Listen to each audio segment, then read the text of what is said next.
Imagine, if you will, a time before the grand temples and soaring pyramids, before cities hummed with the rhythm of countless lives. Picture our earliest ancestors, adrift in a wild, untamed world. What was their most fundamental need, beyond sustenance? It was shelter, a primal instinct etched deep within the human spirit, to seek refuge from the biting wind, the scorching sun, the prowling shadows of the night. This was the genesis of architecture, not as an art form, but as an essential act of survival. For countless millennia, humanity was nomadic, following the ebb and flow of seasons, the migrations of game. Their homes were often temporary affairs, caves hollowed by nature, lean-tos woven from branches and leaves, or animal hides stretched over simple frames. These were transient solutions, whispered agreements with the wilderness, easily abandoned as the hunter-gatherers moved on. Yet, even in these fleeting structures, we can discern the nascent stirrings of design, the intuitive understanding of how materials could be manipulated to create a protective envelope. Then came a pivotal shift, a profound revolution that reshaped the very fabric of human existence, the Neolithic Revolution. It began subtly, perhaps with a discarded seed sprouting in fertile soil, or a keen observer noticing the cyclical abundance of certain plants. Slowly, tentatively, humans began to cultivate the land, to domesticate animals. This revolutionary act tethered them to the earth, transforming wanderers into settlers. And with settlement came an entirely new imperative: permanence. No longer could shelters be temporary. Now they needed to endure, to withstand the seasons, to become a fixed point in a changing landscape. This demand for lasting structures fundamentally altered our relationship with our environment. We began to truly build, to shape the world around us, rather than merely respond to it. The home, once a fleeting concept, became a foundational one, anchoring families, then communities, to a specific plot of land. The choice of building materials in these nascent settlements was not a matter of aesthetic preference, but of stark practicality. It was dictated entirely by what the local environment offered in abundance. Each landscape held its own treasures, its own palette of construction. Consider, first, the humble earth itself. In vast river valleys, particularly in ancient Mesopotamia, where timber was scarce and stone a distant dream, the ground beneath their feet provided an inexhaustible resource. Clay, this malleable, ubiquitous material, mixed with water and often straw for tensile strength, could be molded into bricks and left to dry under the relentless gaze of the sun. The sun-dried mud brick, or adobe, became the cornerstone of Mesopotamian civilization. Its very nature dictated the form of their early buildings: thick, insulating walls, often rectilinear, offering a cool sanctuary from the desert heat. The absence of stone also spurred innovation, leading to early developments in the arch and vault, techniques that allowed builders to span wider spaces without relying on timber lintels. Imagine the quiet, rhythmic thud of hands pressing mud into molds, the careful stacking of sun-baked bricks, each one a testament to communal effort, rising from the earth to form the first walls of settled life. Elsewhere, where forests graced the land, would emerge as the primary material. Early dwellings utilized timber frames, wattle, and daub, or even entire logs stacked and notched. Wood offered flexibility, strength, and a warmth that earth-based materials could not always replicate. However, its organic nature meant a shorter lifespan. Many early wooden structures have long since returned to the earth, leaving only faint archaeological traces. And then there was stone. In regions blessed with rocky outcrops, stone became a formidable, if challenging, medium. Its inherent durability offered the promise of eternity. Early stonework, often termed megalithic, involved the monumental effort of moving and positioning massive boulders. Think of sites like Stonehenge, where colossal sarcens and bluestones were somehow transported and erected.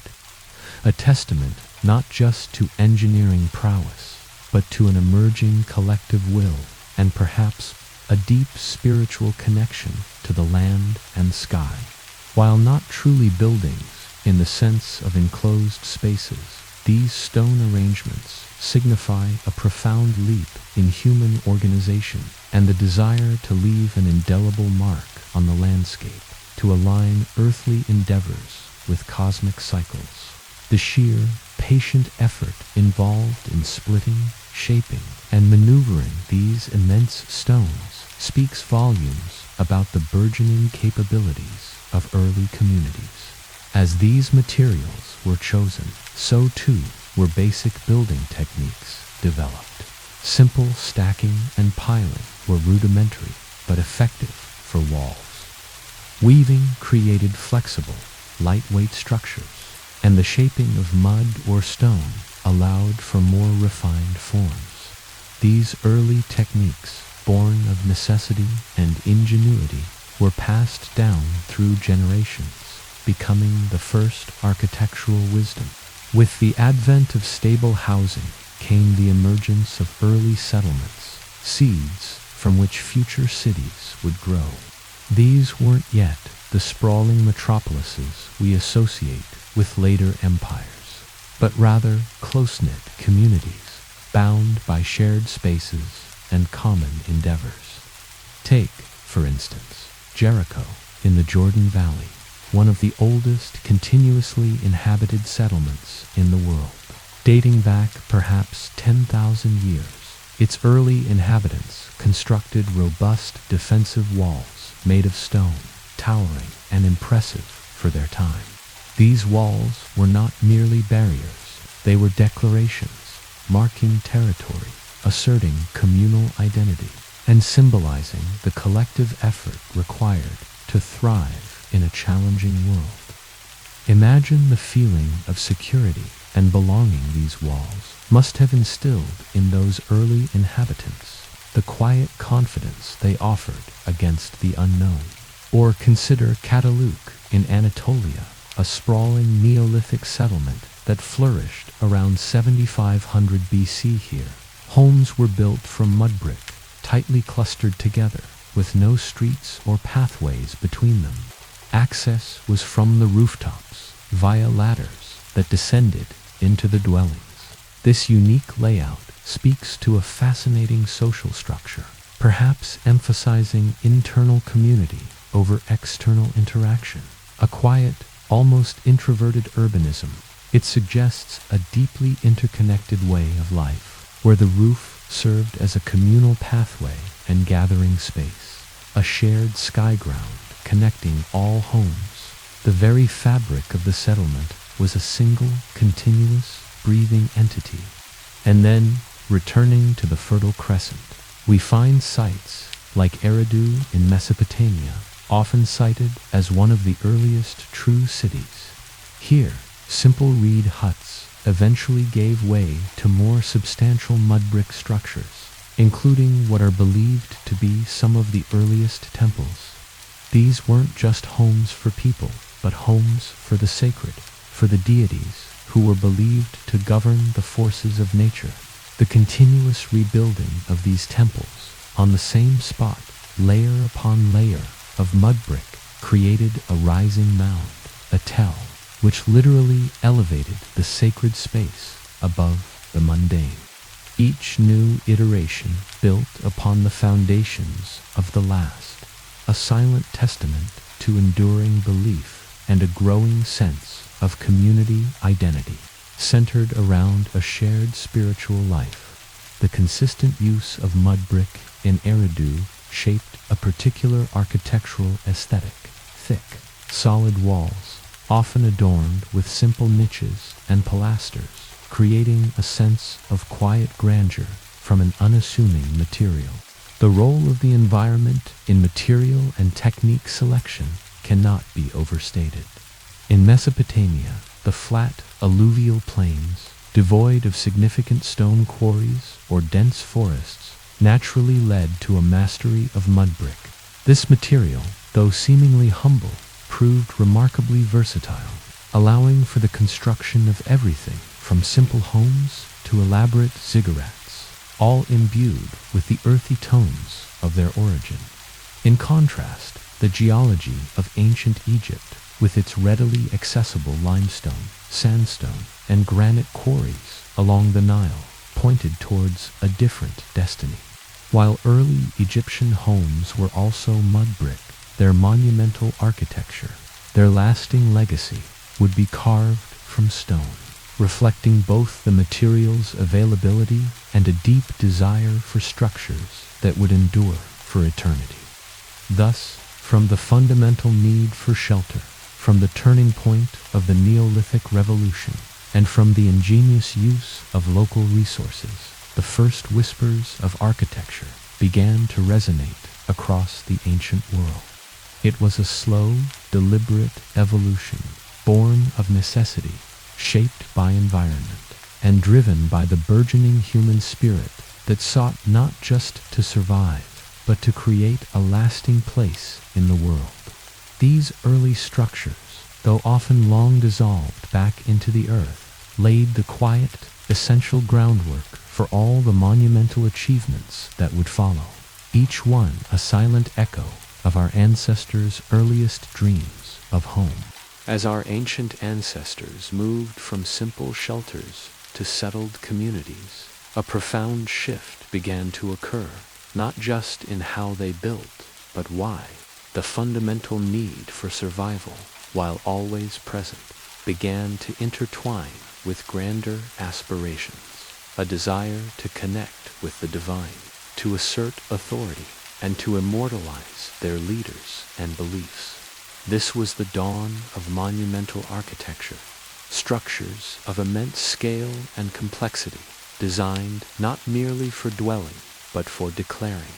They were tangible manifestations of burgeoning power, deep-seated spiritual convictions, and the collective will of an organized society.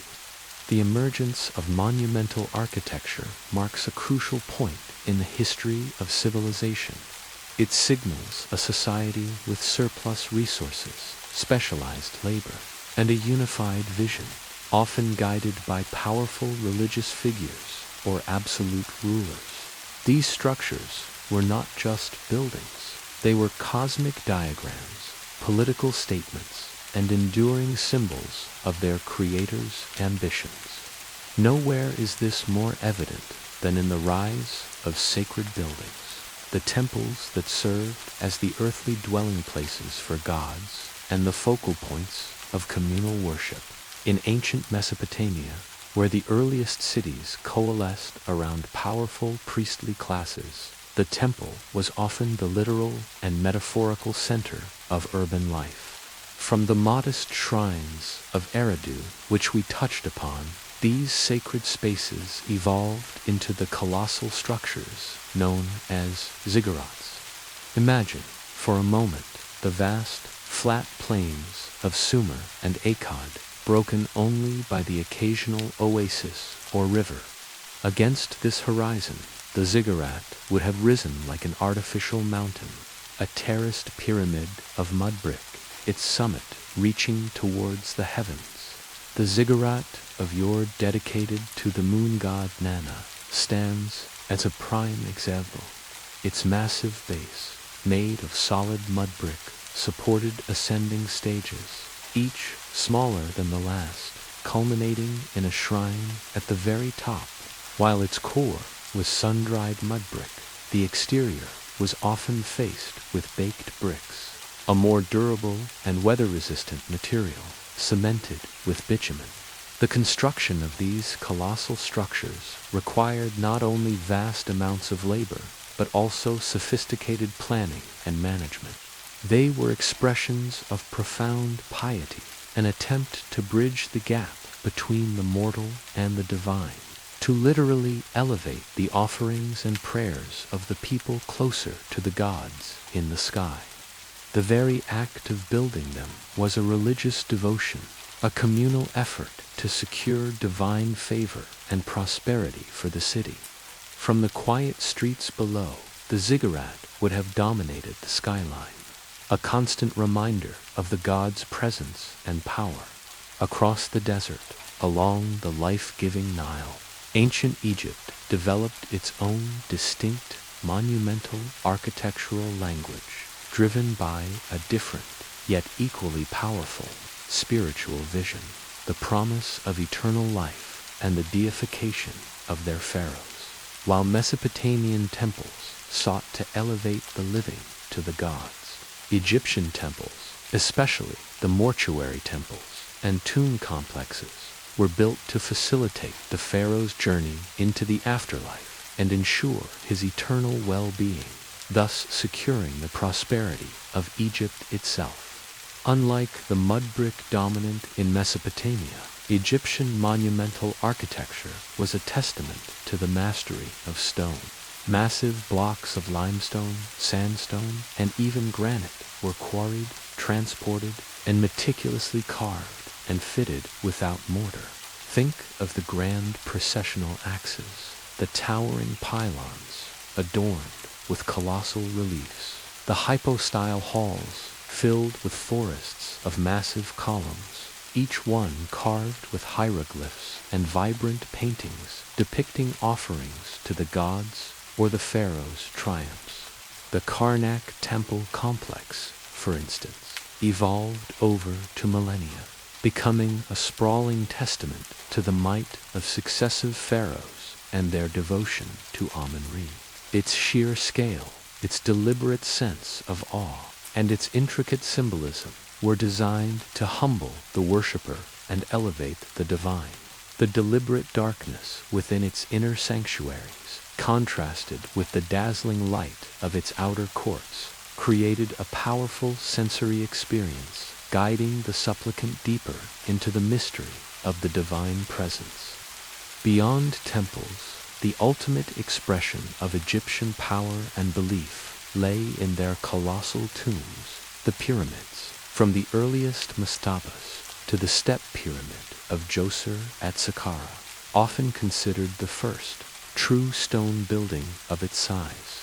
The evolution was rapid and audacious. The zenith, of course, was the Giza Plateau, home to the great pyramids of Khufu, Kafur, and Menkaure. These were not just tombs. They were geometric mountains of stone, perfect monuments to the pharaohs they housed, ensuring their eternal resting place and transition to godhood. The precision with which these millions of massive stone blocks were quarried, transported, and assembled remains an engineering marvel, a testament to an unparalleled level of organization, astronomical understanding, and a society utterly committed to the divine status of its ruler. The sheer scale of the Great Pyramid, originally sheathed in gleaming white limestone, must have been an almost unbearable sight, radiating light across the desert. As civilizations matured, so too did the structures dedicated to earthly power, the palaces of kings and emperors. These were not just large homes, but fortified administrative centers, elaborate residences, and symbolic strongholds. In Mesopotamia, as kingship became more prominent, palaces grew in size and complexity, eventually rivaling the temples in their grandeur. The Palace of Mari, though largely rebuilt over time, gives us a glimpse into a vast complex of courtyards, residential quarters, and administrative offices, often adorned with colorful frescoes depicting daily life, religious rituals, and royal ceremonies.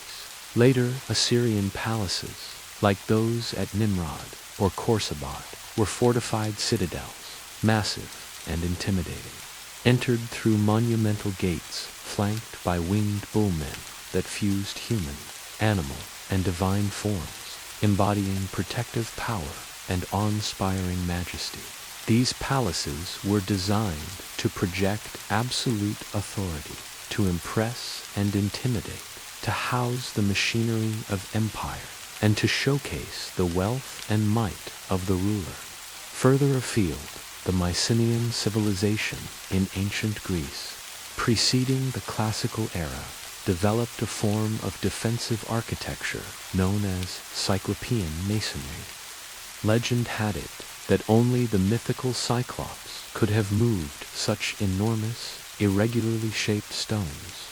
The walls of Mycenae and Tiryns, for example, are composed of colossal, unworked, or roughly worked stones, fitted together with minimal gaps, creating an impregnable fortress. These massive fortifications speak of a turbulent, war-torn era where sheer brute strength and defensive capability were paramount.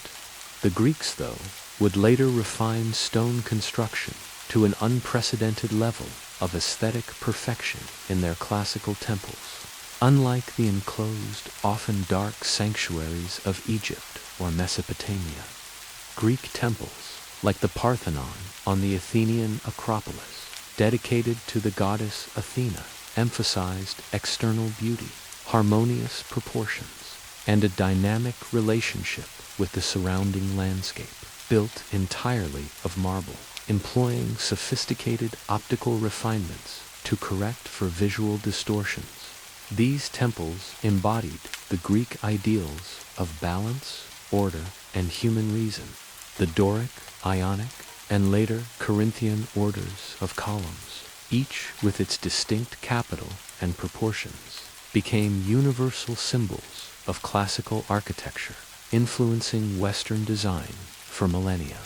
Their monumental scale was not about overwhelming divine mystery, but about celebrating a humanized pantheon, approachable and proportional to the human form, yet still awe-inspiring in its perfection. The development of advanced materials and techniques was crucial to these monumental achievements.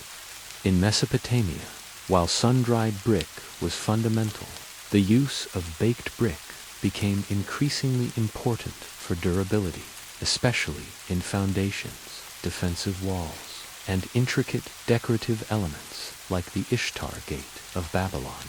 This gate, with its vibrant glazed bricks depicting lions, dragons, and bulls, was not just a passage, but a dazzling proclamation of imperial power, a masterpiece of ancient ceramic art, transforming the humble clay into a kaleidoscope of color and symbolism.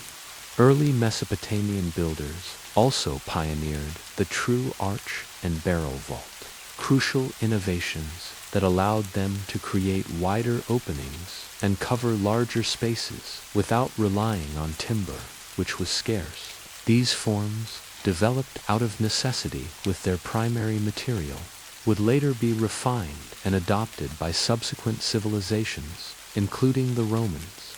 In Egypt, the precision of stone carving reached its zenith. Blocks of stone, sometimes weighing many tons, were cut with astonishing accuracy, often fitting so perfectly that a knife blade could not be inserted between them. This mastery of stone was coupled with innovative methods for quarrying, transportation, and erection. The use of these materials was not just about building, it was about creating eternal symbols, structures that consciously defied the ravages of time. Finally, the city itself became a monumental statement.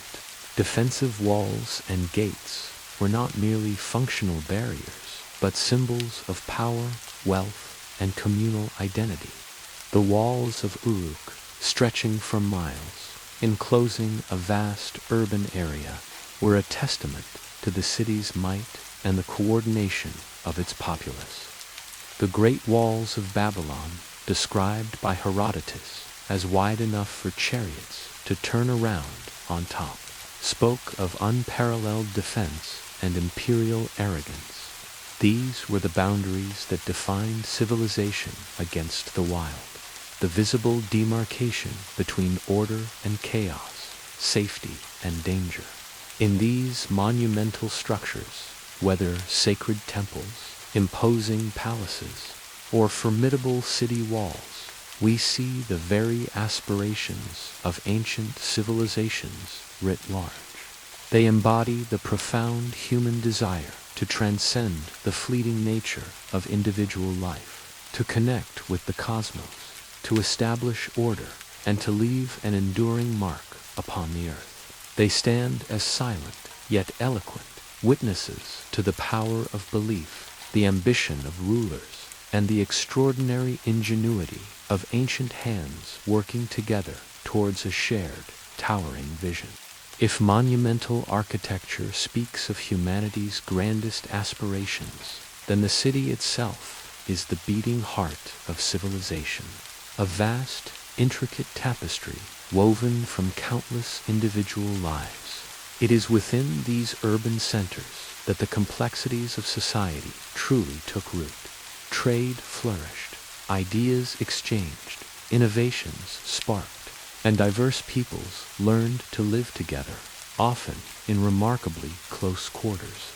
While temples and palaces soared towards the heavens, the vast majority of ancient architecture was dedicated to the humbler, yet equally vital, rhythm of daily life, the houses, streets, markets, and infrastructure that allowed millions to thrive. The emergence of cities was not a singular event, but a gradual process driven by a confluence of factors.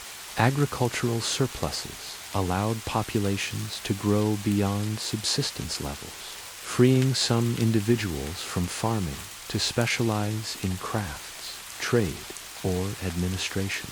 Defensive needs often drew people together, forming larger, more secure communities. Sacred sites, already established, naturally became magnets for settlement, transforming into pilgrimage destinations and administrative hubs. And with increasing population density came the need for sophisticated organization, for rules and systems to manage resources, waste, and social interactions. The city, then, was not merely a collection of buildings. It was a living, breathing organism, a crucible where culture, technology, and human interaction fused into something entirely new. The layout of these early cities reveals much about the societies that built them. We see a fascinating spectrum, from organic, almost chaotic growth to remarkably deliberate, planned urbanism.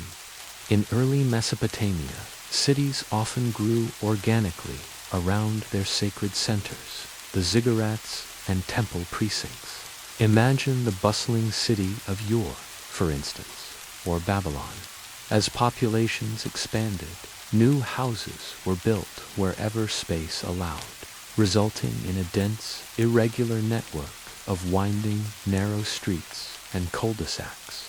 These thoroughfares were often unpaved, dusty in summer, muddy in winter, with little light or air penetrating the dense residential blocks. This organic growth reflected a pragmatic, needs-based expansion rather than a grand, overarching master plan. The challenges of such a layout were considerable. Sanitation was rudimentary, fire was a constant threat, and navigating the labyrinthine streets required intimate local knowledge. Yet, within this seemingly chaotic arrangement, a vibrant urban life thrived. In stark contrast to this organic development stands the extraordinary urban planning of the Indus Valley civilization, particularly evident in cities like Mohenjo-Daro and Harappa, which flourished around 2500 BCE. These cities astound historians with their meticulous, grid-based layouts. Here, broad, straight main streets intersected at right angles, dividing the city into well-defined residential and civic blocks. This level of organization speaks volumes about a powerful, centralized authority capable of implementing and enforcing such a rigorous plan from the ground up. It suggests a society deeply committed to order, efficiency, and perhaps public health. The regularity of their fired brick architecture, with standardized brick sizes, further emphasizes this sense of systematic control and sophisticated engineering. Walking through the remains of Mohenjo-Daro, one gets the sense of a highly efficient, almost modern approach to urban living, a profound contrast to the winding alleys of Mesopotamia. Egyptian towns, while sometimes built with a degree of planning for specific purposes, often did not achieve the same sprawling, independent urbanity as their Mesopotamian counterparts. Many settlements remained closely tied to temple complexes or royal palaces, serving their administrative or agricultural needs. The planned capital of Akhetaten, built by the heretic pharaoh Akhenaten, was a rare exception, a meticulously laid out city designed to serve a specific religious and political agenda, though it was largely abandoned after his reign, fading back into the sands. Later, in classical antiquity, the Greeks developed orthogonal planning for their new colonial cities, famously attributed to Hippodamus of Miletus. This Hippodamian plan emphasized a rational grid, allowing for efficient circulation and the clear delineation of public and private spaces, with a central agora as the heart of the polis. The Romans, masters of engineering and organization, adopted and expanded on this grid system. Their military camps were typically laid out with two main intersecting roads, the Cardo and Decumanus, around a central forum. Many Roman cities, from London to Timgad, evolved directly from these military blueprints, testament to their pragmatism and administrative efficiency. Within these diverse urban tapestries, the domestic dwelling, the humble house, served as the primary stage for daily life. Its form, materials, and layout were intimately shaped by climate, available resources, and social status. In Mesopotamia, the typical residential unit was the courtyard house, built of mud brick, with thick, insulating walls and flat roofs. These homes were designed to counter the intense heat and dust of the region. They were inward-looking, often presenting a blank face to the street, with windows either small and high-set or entirely absent. All rooms opened onto a central courtyard, which served as the primary source of light, air, and privacy. Here, families cooked, ate, socialized, and slept during warm nights. Wealthier homes might be multi-story, with multiple courtyards, but the basic typology remained consistent, reflecting a culture that valued privacy and family life, shielded from the public gaze. The quiet, cool interior of a Mesopotamian courtyard house offered a sanctuary from the harsh external environment, a world unto itself. Egyptian homes were also predominantly built of mud brick, often arranged in blocks or along narrow alleys. While less is known about their intricate layouts due to their ephemeral nature compared to stone monuments, archaeological evidence suggests multi-roomed dwellings, sometimes with 2 or 3 stories, reflecting various social strata. The focus, however, was often less on elaborate domestic display and more on functionality, given the Egyptian emphasis on the afterlife through their tombs and temples. The houses of the Indus Valley cities were remarkably advanced for their time. Built with standardized fired bricks, many homes were 2-storied, featuring private wells and, astonishingly, private bathrooms and latrines connected to sophisticated drainage systems. This points to a widespread concern for hygiene and a high standard of living that extended beyond the elite, an impressive testament to civic planning and domestic comfort. In ancient Greece, homes were generally simpler, often mud brick or rubble construction, whitewashed with stucco. They were usually inward-facing, centered around a small courtyard. The focus of Greek public life was the agora, so homes provided private refuge rather than public display. Roman domestic architecture offered a striking contrast between the opulent domus of the wealthy and the multi-story insulae that housed the vast majority of the urban population. The domos was a single-family dwelling, typically inward-facing, with an atrium and often a peristyle garden.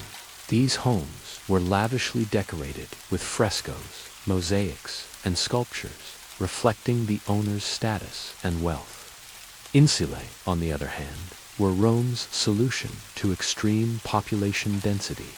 These were often cheaply constructed, multi-storied buildings, housing numerous families in cramped, often dark conditions. While a practical solution to urban housing, they were prone to fire and collapse, a stark reminder of the challenges of ancient urban living. Crucial to the functioning of any ancient city was its infrastructure, the hidden veins and arteries that kept it alive. Water was paramount. Mesopotamian cities relied on the Euphrates and Tigris, channeling water through canals for agriculture and often using wells within the city. The Indus Valley cities had elaborate water management, with private wells for many houses and sophisticated public baths. But it was the Romans who truly revolutionized urban water supply with their magnificent aqueducts.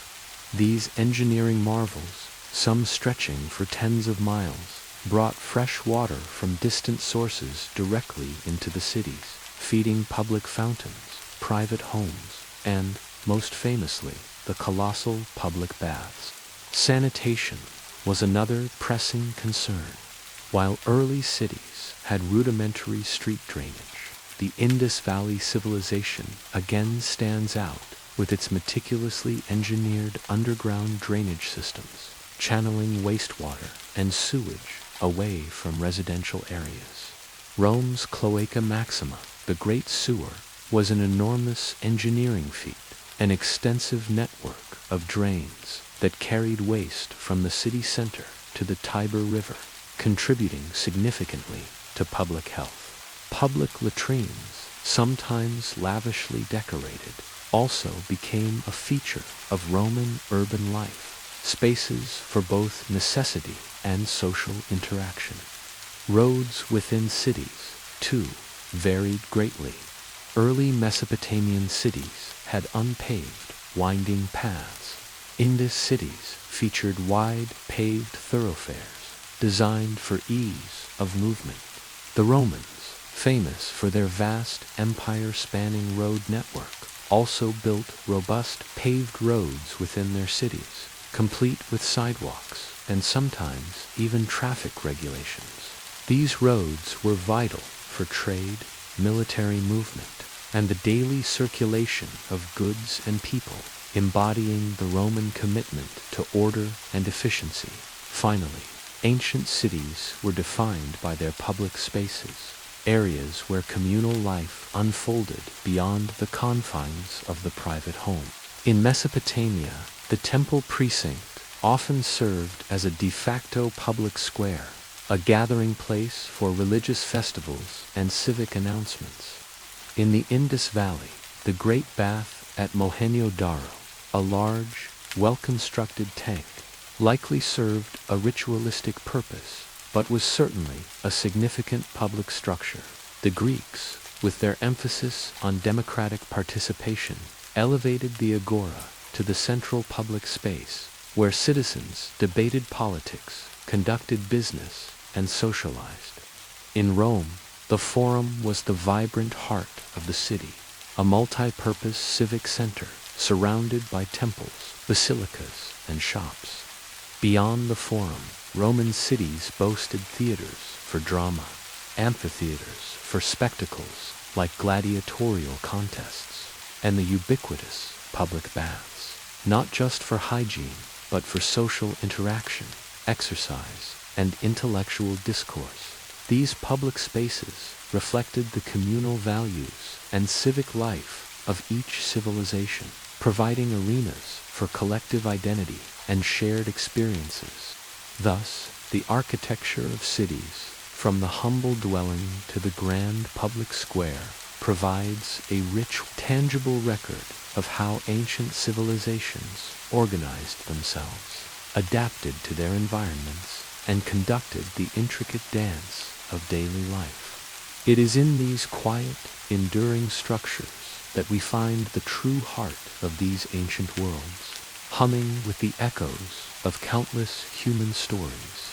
As we journey deeper into the ancient world, beyond the imposing facades of temples and palaces, and beneath the planned grids of early cities, we discover a vast realm of architecture dedicated not to the sacred or the powerful alone, but to the practical, everyday needs of life. This is where innovation truly shines, where human ingenuity bent the raw materials of the earth to solve problems, improve comfort, and facilitate the countless routines that defined ancient existence.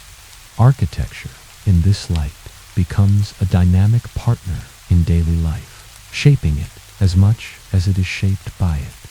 Consider the fundamental needs of a settled population.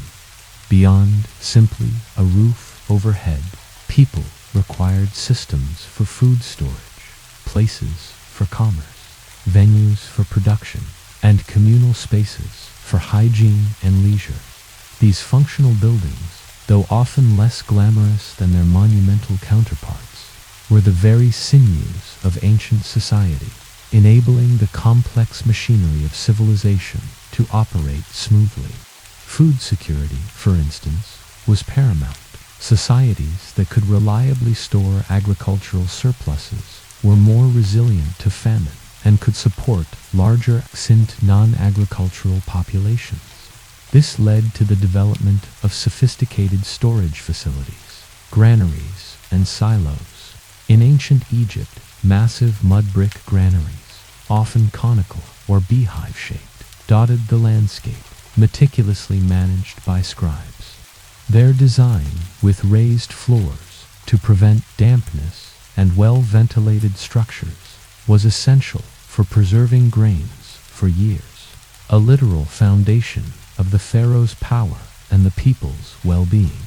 Similarly, Mesopotamian cities featured elaborate storehouses, often integrated into temple complexes or royal administrative centers, underlining the close connection between religious authority, political power, and the control of vital resources.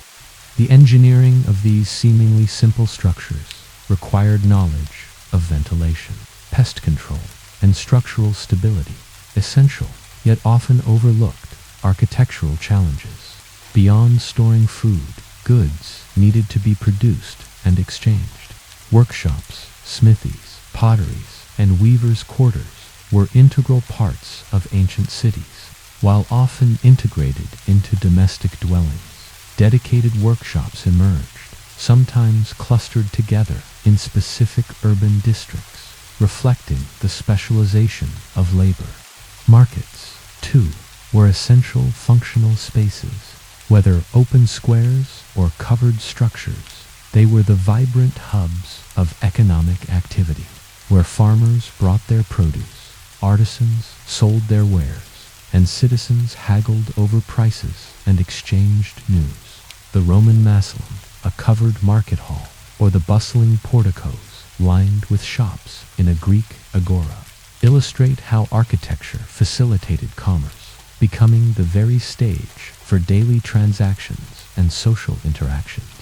Imagine the cacophony of voices, the scent of spices, and the vibrant colors of goods in a bustling, ancient market, all contained and facilitated by its architectural layout. But perhaps no functional building type reveals the ingenuity and lifestyle of an ancient civilization more than the Roman public baths, or thermi. These were far more than just places to get clean. They were colossal architectural complexes, incorporating swimming pools, hot and cold rooms, gymnasia, libraries, lecture halls, gardens, and even shops. The baths of Caracalla or Diocletian in Rome were engineering marvels, demonstrating mastery of vast vaulted spaces, innovative heating systems, and complex water management. They were social centers, places for exercise, intellectual discourse, and relaxation, open to all classes for a modest fee. Their very existence speaks volumes about Roman concepts of public hygiene, communal leisure, and social status, serving as a powerful example of how architecture could profoundly shape daily routines and foster civic identity. These sophisticated functional demands, however, often pushed the boundaries of existing knowledge, leading to remarkable architectural and civil engineering innovations. In Mesopotamia, the constant challenge of building with mud brick fostered ingenious solutions. While we've touched upon the ziggurat, the early Mesopotamians also pioneered the true arch and barrel vault. Unlike the corbel arch, the true arch uses wedge-shaped stones or bricks that direct weight outwards to the imposts, allowing for wider spans and greater load-bearing capacity. This was revolutionary for constructing robust doorways, sewers, and even the curved undersides of their monumental ziggurats. Its adoption was a testament to their deep understanding of structural forces, even without complex mathematical theories. Their extensive irrigation systems, with their network of canals, dikes, and levees, were also incredible feats of civil engineering, transforming arid lands into fertile breadbaskets and requiring constant architectural maintenance and planning. Ancient Egypt's monumental stone constructions, while awe-inspiring in their scale, also relied on sophisticated, though often unwritten, engineering knowledge. The sheer logistics of quarrying millions of tons of stone, transporting them across vast distances, and raising them to dizzying heights required a precise understanding of ramps, levers, counterweights, and organizational efficiency. The pyramids, though seemingly simple geometric forms, hide complex internal passages and chambers, requiring precise alignment and construction to withstand millennia. Their millimeters, structures designed to measure the height of the annual Nile flood, were simple yet critical hydrological tools, their readings determining the agricultural prosperity of the entire nation. The Harappan civilization of the Indus Valley, as mentioned, excelled in urban sanitation. Their sophisticated drainage systems, often hidden beneath the city streets, were a testament to their practical engineering. Fired brick pipes carried wastewater from individual homes to larger municipal drains, far exceeding the sanitary provisions of many later civilizations. This was not just about convenience. It was a public health measure of immense foresight, shaping the daily lives of citizens by ensuring a cleaner, healthier urban environment. It was, however, the Romans who arguably became the greatest innovators in architectural materials and engineering. Their most transformative contribution was Roman concrete. Unlike modern concrete, it was made from lime, volcanic ash, water, and aggregate. This material was incredibly strong, durable, and crucially, could be poured into molds, allowing for unprecedented flexibility in form. It also hardened underwater, a boon for marine construction. Concrete liberated Roman builders from the laborious task of carving and fitting individual stones, allowing them to construct structures of immense scale and complexity with greater speed and efficiency. The Pantheon, with its colossal, unreinforced concrete dome, remains an astonishing feat of engineering, its oculus perfectly lighting its vast interior, a testament to the versatility of concrete and the Roman mastery of circular forms. Building on the arch, the Romans perfected the barrel vault and the groin vault, allowing them to span vast rectangular spaces. These vaults, often cast in concrete and then faced with brick or stone, became the structural backbone of their colossal public buildings, the baths, basilicas, and imperial palaces.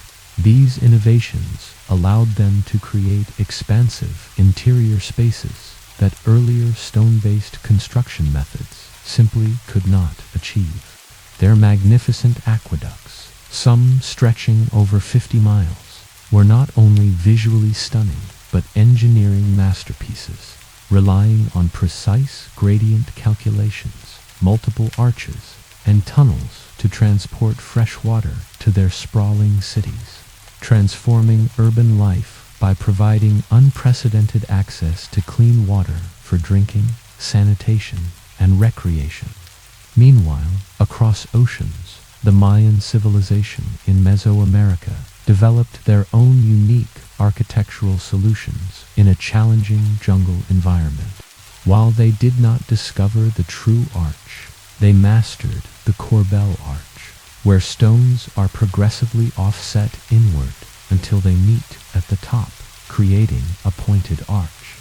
Though structurally less efficient than a true arch, it allowed them to create doorways, passages, and vault ceilings in their temples and palaces. Their architecture was intricately integrated with the natural landscape, often built on raised platforms to contend with heavy rainfall and potential flooding, and their sophisticated water management systems, including reservoirs and elaborate drainage channels, were crucial for sustaining large populations in a tropical climate. Their knowledge of astronomy was often reflected in the precise alignment of their buildings with celestial events, showcasing an integration of functional design with spiritual understanding. Beyond technical innovation, architecture was also profoundly influenced by climate and environment, shaping daily routines and interactions. In Mesopotamia and Egypt, the scorching sun and dusty winds led to the creation of thick, insulating mud brick walls and small high-set windows, or inward-facing courtyard houses that offered respite from the elements. The cool, quiet interiors provided a sanctuary. In contrast, the Greeks, enjoying a more temperate climate, emphasized open-air public spaces and houses with verandas, allowing for greater airflow and connection with the outdoors. The Romans, with their mastery of engineering, even developed systems like the hypocaust in their baths, circulating hot air under floors and through walls to provide comfortable warmth, an early form of radiant heating that enhanced daily comfort. The design of ancient buildings also subtly, or sometimes overtly, reflected social status and shaped daily interactions.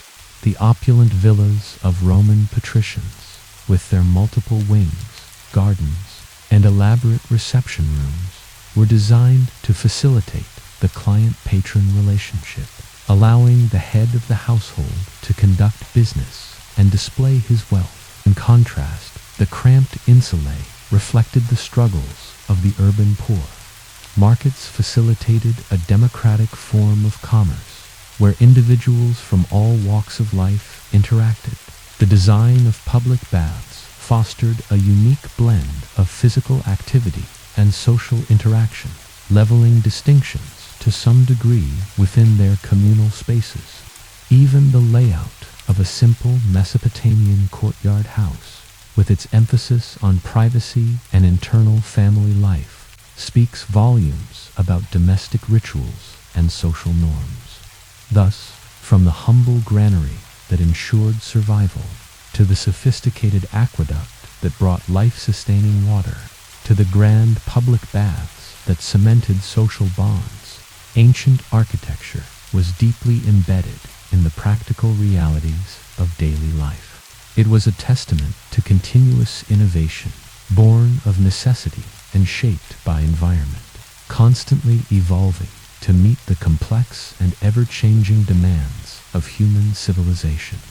These structures, often overlooked in favor of the monumental, are perhaps the most intimate and revealing witnesses to the ancient human experience, whispering stories of hard work, ingenuity, and the daily rhythms of lives long past.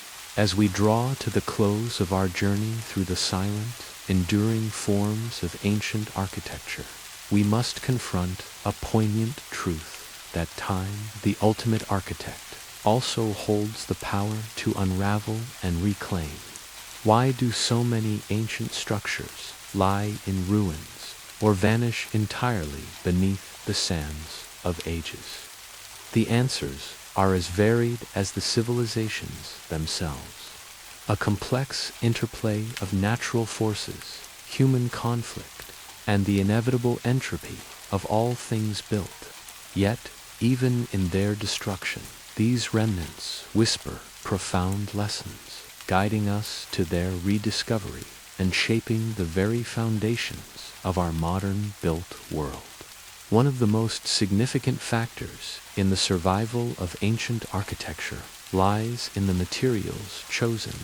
As we've seen, civilizations like those in Mesopotamia and early settlements in Egypt and the Indus Valley relied heavily on mud brick. While locally abundant and easy to work with, mud brick is inherently fragile. Unbaked, it dissolves with prolonged rain. Baked, it is more durable, but still susceptible to the relentless erosion of wind, the slow creep of moisture, and the patient gnawing of time.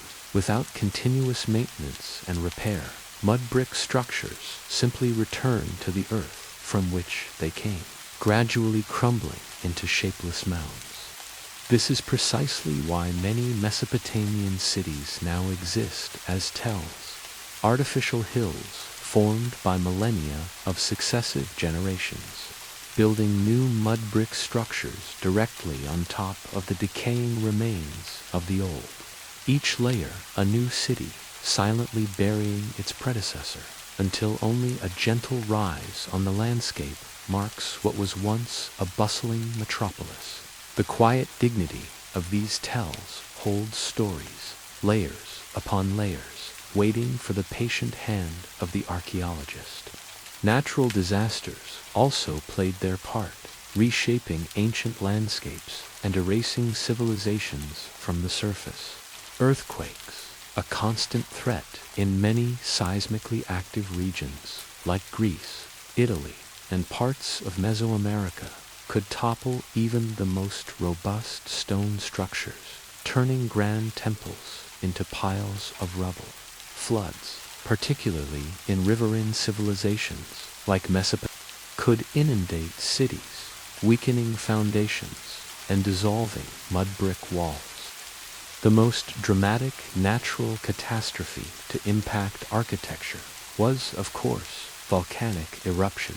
Imagine the bustling Roman cities of Pompeii and Herculaneum, frozen in time, not by slow decay, but by the sudden, suffocating embrace of ash and pyroclastic flows from Mount Vesuvius in 79 AD, their tragic end.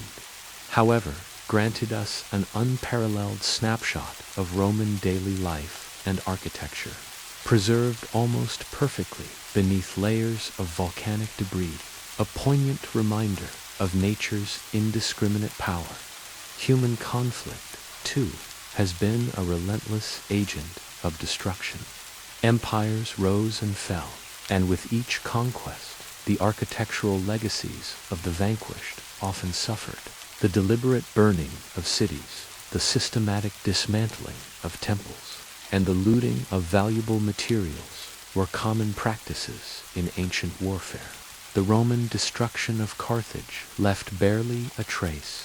Later, The Spanish conquest of the Americas saw the systematic dismantling of indigenous temples and palaces, their stones often repurposed for colonial churches and administrative buildings.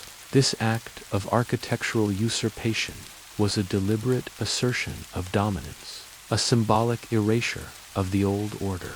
Even looting, driven by greed for precious materials or works of art, contributed to the slow, piecemeal destruction of sites. Yet, even when not actively destroyed, many ancient structures simply fell into disuse, abandoned as populations shifted, resources dwindled, or political power waned. Over centuries, these forgotten places were gradually reclaimed by nature. The majestic cities of the Maya, like Tikal or Palenque, were slowly enveloped by the relentless creep of the jungle, their temples and palaces becoming part of the dense canopy, hidden from human sight for 1,000 years. Similarly, the vast expanse of the Sahara Desert slowly encroached upon fertile lands, burying Egyptian temples and settlements beneath its shifting sands, until only their uppermost parts peeked out like forgotten giants. It is here, at the crossroads of destruction and oblivion, that the journey of rediscovery begins, carried out by the patient, meticulous work of archaeology. For centuries, knowledge of many ancient civilizations was lost, relegated to myth or vague historical accounts. The rediscovery of these sites often began with early explorers, antiquarians, and even treasure hunters, whose initial endeavors, though sometimes destructive, sparked curiosity and opened the door to more systematic investigation.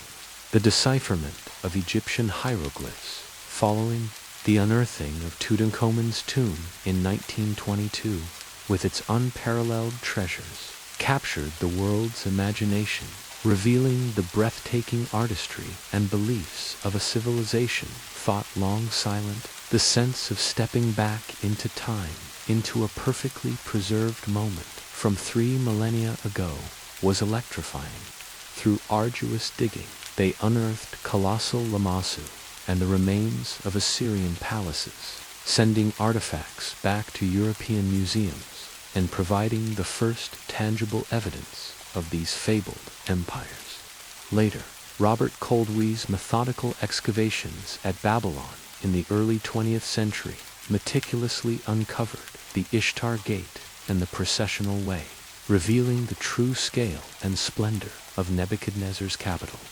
The patient peeling back of layers in a tell, like turning the pages of an ancient book, reveals the long, complex history of a single spot, layer by layer, from a simple dwelling to a grand city. In Mesoamerica, the dense jungle proved to be both a shroud and a preserver.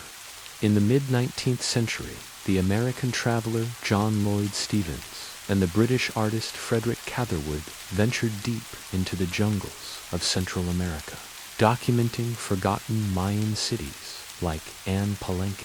Catherwood's incredibly detailed drawings brought these lost cities, swallowed by foliage, to a fascinated Western world, challenging preconceptions about the sophistication of indigenous American civilizations. The romance of finding magnificent stone structures entwined with ancient trees, reclaimed by nature, is one of archaeology's most evocative images. The Roman Forum, once the vibrant center of the ancient world, lay beneath centuries of rubble and later structures, until systematic excavations began in the 19th and 20th centuries, slowly revealing its majestic ruins, column by column, temple by temple.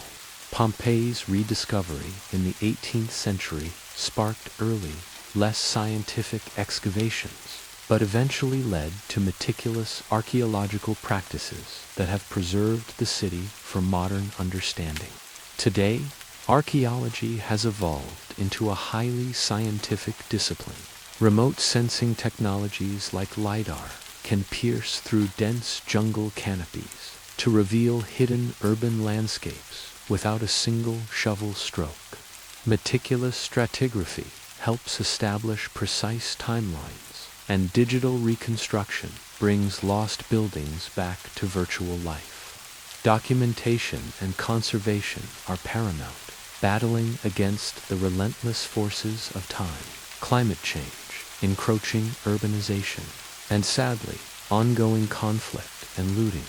Organizations like UNESCO strive to protect these irreplaceable global heritage sites for future generations, recognizing that they are not mere tourist attractions, but libraries of human experience etched in stone. The legacy of ancient architecture is not confined to museums or archaeological sites. It lives on, subtly and overtly, in the very fabric of our modern built environment. The classical orders of Greece and Rome, with their emphasis on symmetry, proportion, and balance, underwent a powerful revival during the Renaissance and inspired subsequent movements like neoclassicism. We see their direct influence in government buildings, banks, museums, and universities across the Western world, from the Capitol building in Washington, D.C., to grand European cathedrals that incorporate Romanesque and Gothic architectural principles, themselves derived from Roman vaulting techniques. The enduring appeal of the arch, the dome, and the column speaks to a timeless appreciation for structural elegance and aesthetic harmony. Beyond direct stylistic influence, ancient architecture offers profound lessons for contemporary design. The ingenious climate adaptation strategies of the past, the thick, insulating mud brick walls of Mesopotamian courtyard houses, the passive ventilation of Egyptian temples, the use of water features for cooling are increasingly relevant in our quest for sustainable architecture. The careful consideration of site, climate, and locally available materials, so evident in ancient structures, offers a timeless blueprint for environmentally conscious building. We learn from their resilience, their ability to create structures that stood for millennia with relatively simple technologies, built often with immense collective effort. Ultimately, studying ancient architecture today is not merely an academic exercise. It is an act of deep connection. These silent, weathered stones are the most enduring testament to human ingenuity, to our capacity for abstract thought, for spiritual aspiration, for collective endeavor, and for leaving an indelible mark on the earth. They remind us of the continuity of human experience, that the needs and dreams of our ancestors, separated by vast stretches of time, are often not so different from our own. They speak of civilizations that flourished, adapted, innovated, and eventually faded, but whose physical creations stand as stoic witnesses. In their quiet presence, we find a unique form of peace, a calming perspective on the vastness of history. To stand before a fragment of a Roman aqueduct, to touch the ancient bricks of a Mesopotamian ziggurat, or to gaze upon a Mayan temple emerging from the jungle, is to feel the weight of centuries, to hear the silent echoes of countless lives. These structures are not merely ruins, they are grand narratives, profound lessons, and timeless invitations to reflect on who we are, where we came from, and what we, too, might build to echo through the ages. Let these ancient whispers now guide you gently into the quiet embrace of rest.